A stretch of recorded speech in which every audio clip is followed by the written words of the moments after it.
কোনোভাবেই কমছে না চালের দাম। আমদানি বা আমনের চাল বাজারে আসার পরও কোনোটারই যেন প্রভাব নেই চালের বাজারে, উল্টো বাড়ছে দাম। এ বিষয়ে আরও বিস্তারিত জানাতে ময়মনসিংহের হেজবুল্লাহ রোড চালের বোকাম থেকে এই মুহূর্তে যুক্ত হচ্ছেন সহকর্মী হারুনুর রশিদ। হারুন, জানাবেন যে সপ্তাহের ব্যবধানে চালের দাম কতটা বেড়েছে আর দাম বৃদ্ধির বিষয়ে বিক্রেতারা কি বলছেন?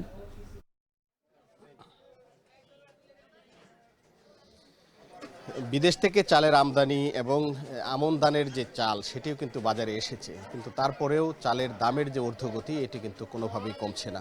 অর্থাৎ সাধারণ মানুষ যারা চাল কিনে খান তাদের কিন্তু যে দুর্ভোগ বা বাড়তি দামেই তাদের চাল কিনতে হচ্ছে।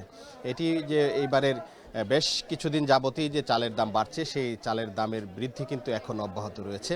এবং আমরা আছি এই মুহূর্তে ময়মনসিংহের পাইকারি চালের মুকাম হেজবুল্লাহ রোড এলাকায়। এখানকার যে চালের আড়তগুলো রয়েছে সবগুলো আড়তের কিন্তু আমরা কথা বলেছি এবং তারা যেটি বলছেন যে চালের যে দাম বাড়ছে সেই বৃদ্ধি কিন্তু কোনোভাবেই কমছে না। অর্থাৎ এখনও বাড়তি দামে বিক্রি হচ্ছে এবং এই কিছুদিন আগে বা সাম্প্রতিক সময়ে বিদেশ থেকে চাল আমদানি হয়েছে এবং আমন ধান কিন্তু একেবারে শেষ পর্যায়ে। আমন ধানেরও কিন্তু চাল বাজারে এসেছে, কিন্তু এর কোনো প্রভাব আসলে বাজারে পাওয়া যাচ্ছে না।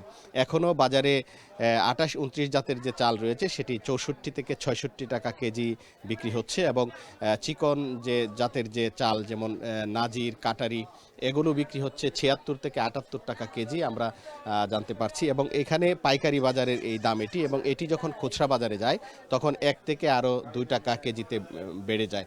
যার কারণে কিন্তু যারা চাল কিনেন প্রতিনিয়ত তাদের যে দুর্ভোগ, এই দুর্ভোগ কিন্তু কোনোভাবেই কমছে না। এবং ব্যবসায়ী যারা আছেন তারা যেটি বলছেন, এই চালের মূল্য বৃদ্ধির কারণে কিন্তু তাদের বেচাকেনা অনেক কমে গেছে। অর্থাৎ অন্যান্য সময় যে পরিমাণ চাল তাদের বিক্রি হতো তার অর্ধেক চালও কিন্তু এখনও বিক্রি হচ্ছে না। যার কারণে কিন্তু ব্যবসায়ী যারা আছেন তারাও লোকসানের মধ্যে পড়েছেন।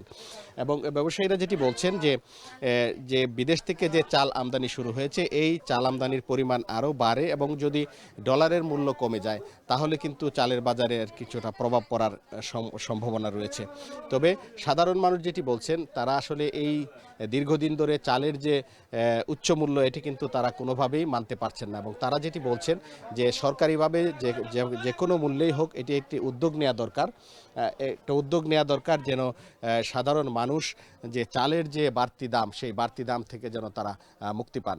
এবং চালের বাজারের মূল্য বৃদ্ধির আরেকটি কারণ হিসেবে যেটি বলা হচ্ছে যে এখনও কিন্তু যে আমন ধান, সেই আমন ধানও কিন্তু দাম অনেক বেশি এবং এই আমন ধানের উচ্চ মূল্যের কারণেও কিন্তু আমন ধানের চালের যে বাজারের প্রভাব সেটি পড়ছে না।